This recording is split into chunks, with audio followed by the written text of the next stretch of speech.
Iran Israel America యుద్ధానికి ఇక complete close అయ్యేటువంటి ముగిసేటువంటి అవకాశం అయితే కనబడతా ఉంది. సో 5 షరతులతో సంధికి ఇరాన్ మొదటి నుంచి కూడా ఇవే 5 షరతులు పెడతా ఉన్నారు. ఇరాన్ అంటే ఇప్పుడు అమెరికా కానీ ఇజ్రాయెల్ కానీ ఇరాన్కు తలొగ్గేటువంటి పరిస్థితి కనబడతా ఉంది. ఎందుకంటే ఇరాన్ ఎక్కడ యుద్ధం ఆపుతలేదు. సో ఇప్పుడు చర్చలు జరుగుతున్నాయి. ఆ చర్చలు దాదాపు 4-5 దేశాలు కలిసి ఆ చర్చ చేస్తున్న క్రమంలో 5 షరతులకి ఇరాన్ సిద్ధమైందట. ఆ 5 షరతులు ఒప్పుకుంటేనే యుద్ధం ఆపుదాం, లేదంటే యుద్ధం చేయడానికి సిద్ధంగా ఉన్నామని చెప్పేసి ఇరాన్ కూడా చాలా స్పష్టంగా చెప్తుంది. సరే, ఇజ్రాయెల్ అమెరికా చెప్తున్నాయంటే అవి అగ్రరాజ్యాలు, కొంత అడ్వాన్స్డ్ కంట్రీస్ కాబట్టి చెప్పడానికి అవకాశం ఉంది. కానీ ఇక్కడ ప్రధాన విషయం ఏంటంటే ఇరాన్ ఒప్పుకోవడమే. ఇరాన్ అసలు విచిత్రమైంది, యుద్ధం ఆపాలని చెప్పేసి ఇరాన్ బతిమలాడుకోవాలి.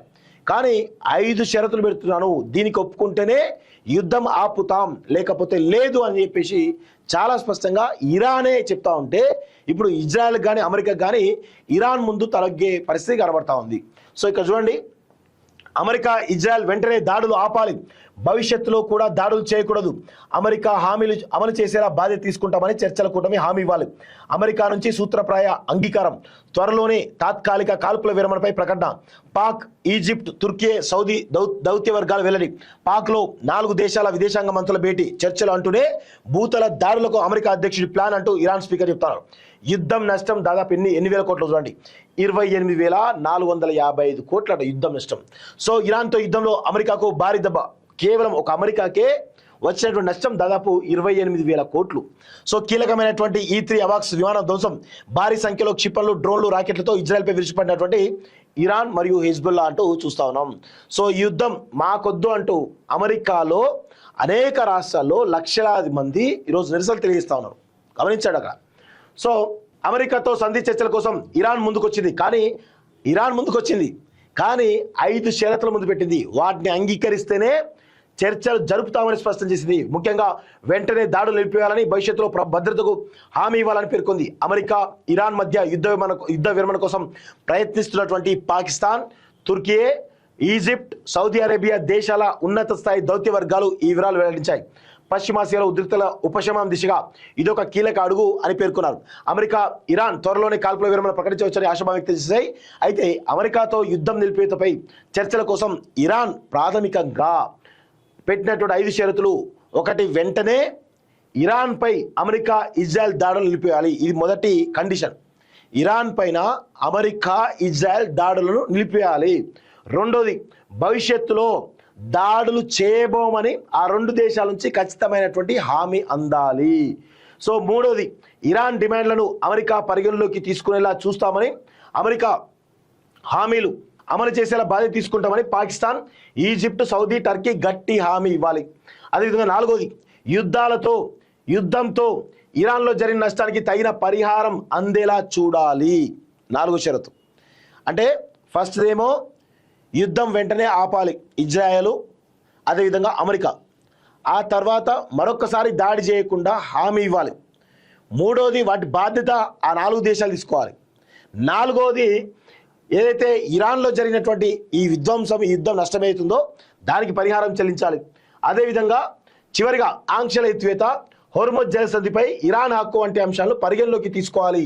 ఇలా దాదాపు అంటే వాళ్ళు చాలా కీలకంగా ఇప్పుడు ఈ 5 షరతుల్లో హోర్ముజ్ జలసంధి కీలకం. ఎందుకంటే అదే ఇరాన్కు ఆయువు పట్టు. ఇప్పుడు దాని మీదనే షరతు పెట్టింది. 5వ షరతు అదే. సో ఇప్పుడు తెలివిగా యుద్ధం ఆపితే హోర్ముజ్ జలసంధిని కనుక ఆక్యుపై చేసుకుంటే నెక్స్ట్ ఇరాన్ను అంతం చేయొచ్చు అనేది అమెరికా ఇజ్రాయెల్ యొక్క ప్లాన్. ఆ ప్లాన్ తెలిసినటువంటి ఇరాన్ ఏం చేసింది, 5వ కండిషన్గా హోర్ముజ్ జలసంధికి సంబంధించినటువంటి హక్కులు పూర్తిగా ఇరాన్కు ఉండేలా ఖచ్చితమైనటువంటి అవకాశం ఉండాలని చెప్పేసి చాలా స్పష్టంగా చెప్తున్నారు. సో ఇలా మొత్తానికైతే ఈ 5 షరతులు ఒప్పుకుంటేనే చర్చలకు సిద్ధం అని చెప్పేసి చాలా స్పష్టంగా ఇరాన్ చెప్తా ఉంది. సో ఈ విధంగా ఇలా ఇరాన్ పెట్టినటువంటి షరతుల విషయంలో 4 దేశాల చర్చల కూటమికి అమెరికా నుంచి సూత్రప్రాయ అంగీకారం వచ్చిందని దౌత్య వర్గాలు వెల్లడించాయి. ఈ క్రమంలోనే మధ్యవర్తిత్వం కోసం తగిన రోడ్ మ్యాప్ సిద్ధం చేసేందుకు ఇస్లామాబాద్లో చర్చల కూటమి సమావేశం జరుగుతుందని తెలిపాయి.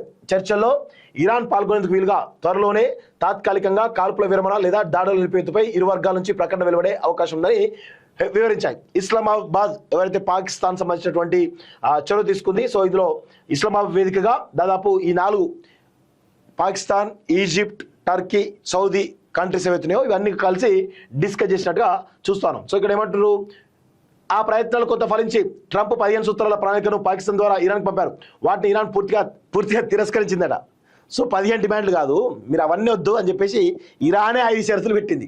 చూడండి, ట్రంప్ 15 పెడితే అది చెత్తబుట్లో వారేసారు, కనీసం పట్టించుకో పరిస్థితి కూడా లేదు.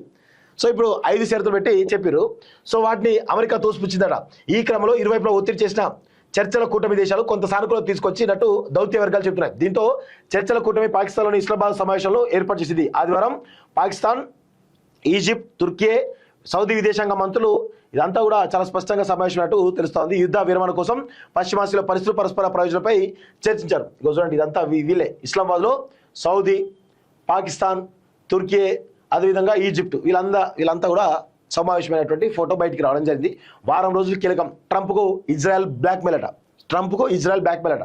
ఇజ్రాయెల్ ప్రధాని నెతన్యాహు చేతిలో అమెరికా అధ్యక్షుడు ట్రంప్ పావుగా మారారని, జెఫ్రీ ఎప్స్టైన్ కేసును అడ్డు పెట్టుకుని ట్రంప్ను ఇజ్రాయెల్ నిఘా సంస్థ మొసాద్ బ్లాక్మెయిల్ చేస్తుందని ఇరాన్ సైన్యం అధికార ప్రతినిధి ఆరోపించారు.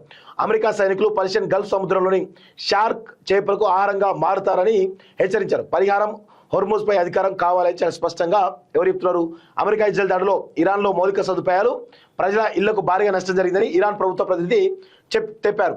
ఈ క్రమంలో ఎలాంటి చర్చలైనా సరే తమకు నష్టపరిహారం చెల్లించడం, హోర్ముజ్ జలసంధిపై ఇరాన్ అధికారులు గుర్తించడం తమకు కీలక డిమాండ్లని చెప్పారంటూ చాలా స్పష్టంగా కనబడతా ఉంది. సో త్వరలో ఈ పూర్తి స్థాయి చర్చలు కూడా జరిగేటువంటి అవకాశం ఉందని తెలుస్తూ ఉంది. త్వరలో పాకిస్తాన్లోనే అమెరికా, ఇరాన్ కలిసి కూర్చొని చర్చలు చేస్తాయట.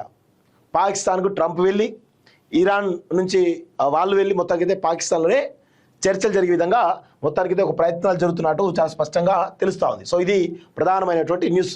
సో ఇది చర్చలు జరుగుతూనే ఉన్నాయి పాకిస్తాన్లో. ఇంకొక వైపు ఇజ్రాయెల్లో విధ్వంసం, భారీ సంఖ్యలో క్షిపణులు, డ్రోన్లు, రాకెట్లతో విడిచిపెట్టినటువంటి ఇరాన్ హెజ్బుల్లా బీర్ షెబాలోని భారీ రసాయన ప్లాంటు ధ్వంసం అంటూ చూస్తాం. సో అసలు Israel advanced country, developed country, అధునాతనమైనటువంటి వెపన్స్ నేను మనం అనుకున్నాం కదా. కానీ విచిత్ర విషయం ఏంటంటే ఇజ్రాయెల్ పైనే భీకరమైనటువంటి దాడులు చేస్తూ ఉన్నారు ఒకవైపు ఇరాన్, మరొకవైపు హిజ్బుల్లా. సో ఇది ఇజ్రాయెల్కు భారీ నష్టంగా కనబడతా ఉంది. సో ఇంకా పెట్రోల్ బంక్ల ద్వారా కిరోసిన్ పంపినట్టు చూస్తున్నాం. సో ఇది ఒక పరిస్థితి కనబడతా ఉంది. ఈ యుద్ధం మాకొద్దు అంటూ అమెరికాలోని మసాచుసెట్స్ రాష్ట్రంలో ప్రజల భారీ ప్రదర్శన అంటూ చూస్తాం. సో ఇది అమెరికాలోని అనేకమైనటువంటి పట్టణాల్లో కూడా భారీ సంఖ్యలో వేలాది లక్షలాది మంది ప్రజలు వచ్చి యుద్ధం వల్ల చాలా ఇబ్బందికరమైన పరిస్థితులు అని చెప్పేసి చాలా స్పష్టంగా యుద్ధం మాకొద్దు అంటూ చెప్పడం జరిగింది. యుద్ధం నష్టం దాదాపు 28,455 కోట్లు అంటూ అమెరికాకి పెద్ద భారీ దెబ్బగా కనబడతా ఉంది. సో ఇది ఒక పరిస్థితి కనబడతా ఉంది. సో ఇది యుద్ధానికి సంబంధించినటువంటి అప్డేట్.